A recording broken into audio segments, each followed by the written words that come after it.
नमस्कार। आज हम महाभारत के कुछ बहुत ही जबरदस्त योद्धाओं पर थोड़ी चर्चा कर रहे हैं।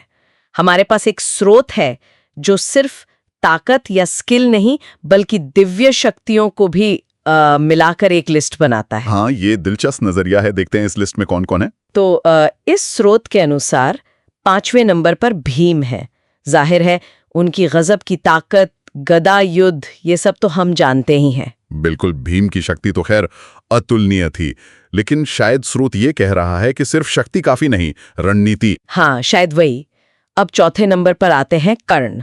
स्रोत उन्हें कौरवों का सर्वश्रेष्ठ धनुर्धर बताता है और उनके दिव्य कवच कुंडल का जिक्र है। और वो वासवी शक्ति भी। हाँ, वासवी शक्ति भले ही एक बार इस्तेमाल हो सकती थी, पर थी तो वो कमाल की। सही।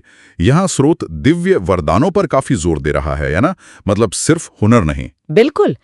फिर तीसरे नंबर पर है अर्जुन, द्रोणाचार्य के शिष्य, शिवजी का आशीर्वाद और जाहिर है गांडीव। हाँ, गांडीव और उनकी वो बाणों की वर्षा करने की क्षमता, वो शायद निर्णायक थी कई मौकों पर। सही कहा। स्रोत शायद उनके लगातार अच्छे प्रदर्शन को ज्यादा महत्व दे रहा है कर्ण के मुकाबले। हो सकता है संतुलन की बात है शायद, दिव्य शक्ति और अपना कौशल दोनों। अच्छा, अब दूसरे नंबर पर भीष्म पितामह। इनके बारे में स्रोत कहता है कि इन्हें तब तक कोई हरा नहीं सकता था जब तक वो खुद चाहें।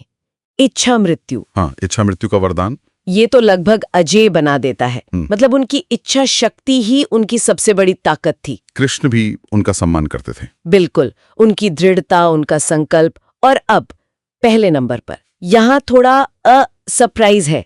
स्रोत के अनुसार टॉप पर है भगवान कृष्ण। हाँ, और उन्होंने तो सीधे युद्ध में हथियार उठाए नहीं थे। वही तो ये दिखाता है कि स्रोत योद्धा को कैसे देख रहा है, सिर्फ लड़ने वाला नहीं। कृष्ण की रणनीति, उनका मार्गदर्शन, उनकी वो दिव्य उपस्थिति, अर्जुन के सारथी के तौर पर उनकी भूमिका, हाँ, वो शायद सबसे ज्यादा प्रभावशाली था। बिल्कुल, उनके बिना पांडवों का जीतना शायद मुमकिन ही नहीं था। वो असल में युद्ध के सबसे बड़े स्ट्रेटेजिस्ट थे। तो ये लिस्ट हमें सोचने पर मजबूर करती है कि असल में योद्धा कौन है। हाँ, क्या वो जो सबसे ज्यादा दुश्मन मारे, या वो जिसके होने से, जिसकी सलाह से पूरा नतीजा बदल जाए।